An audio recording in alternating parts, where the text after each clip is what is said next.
This report is intended to shock and confront you. Australia's thriving economy and low unemployment rates make it one of the richest countries of the world, and yet just over 2 million of its citizens are still living just below the poverty line. What effect is this having on Aussie kids? And what role is Australia's education system playing? To illustrate the effects a low socio-economic status has on a child's development, Bronfenbrenner's model will be used to provide the framework. Bronfenbrenner's ecological theory emphasises environmental factors as playing the major role to a child's development. In this theory, there are 5 systems: the microsystem, mesosystem, exosystem, macrosystem, and lastly, the chronosystem. The microsystem is the environmental system in which the individual has most interaction. These contexts include the person's family, their peers, their school, and neighbourhood. The mesosystem refers to the relationships between the microsystems, or the connections between the contexts. For example, the connection between family experiences and school experiences. The exosystem is concerned with the connection between a social setting in which the individual does not have an active role. For example, a father may receive a promotion at work, which requires longer hours at the office, thus affecting patterns of interaction with the child. The macrosystem describes the culture in which the individuals live. Culture meaning the way of people. Cultural context would include socio-economic status, poverty, and ethnicity. Lastly, the chronosystem refers to the patterning of environmental events and transitions over the life of an individual, as well as socio-historical circumstances. For example, a socio-historical circumstance would be the increasing opportunities for women to pursue a career. And to provide the context for our understanding is Jenny. Jenny's story is just one of many about children growing up with a low socio-economic status. This is Jenny, and this is her story. Jenny is 5 years old. She lives with her parents in a state house. Her extended family lives over 2.5 hours away, so she barely knows them due to financial restrictions. Her parents allow a 16-year-old girl to live with them in return for looking after Jenny. Jenny is also forming bonds with her teacher and educational assistant. These are the prominent figures of Jenny's microsystem.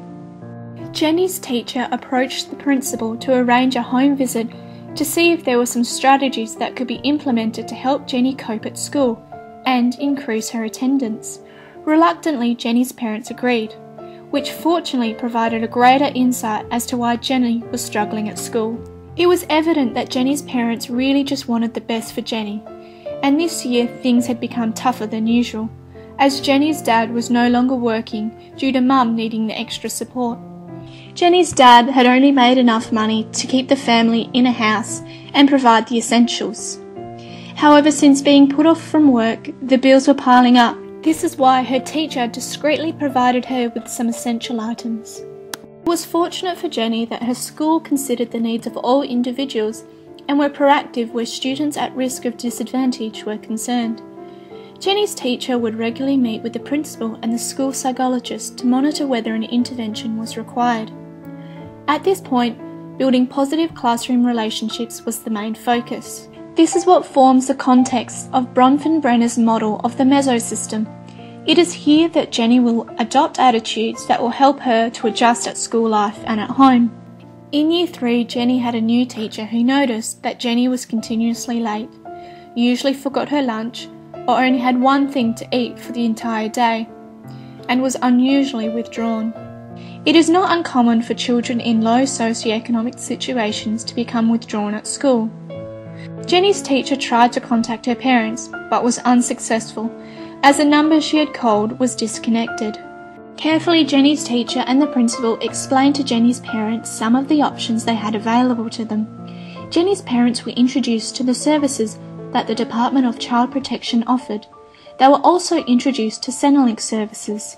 The parents were able to slowly get on top of their bills. The parents were now able to work towards a future that would help Jenny meet her educational potential and break the cycle of severe hardship.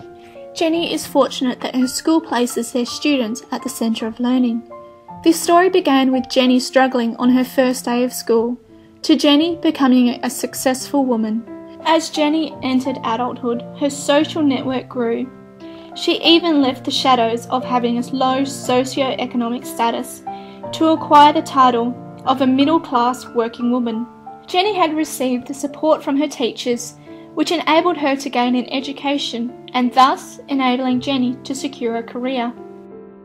The socio-historical circumstances in which teachers are more concerned with their students finishing school, and the greater social acceptance for women in the workplace.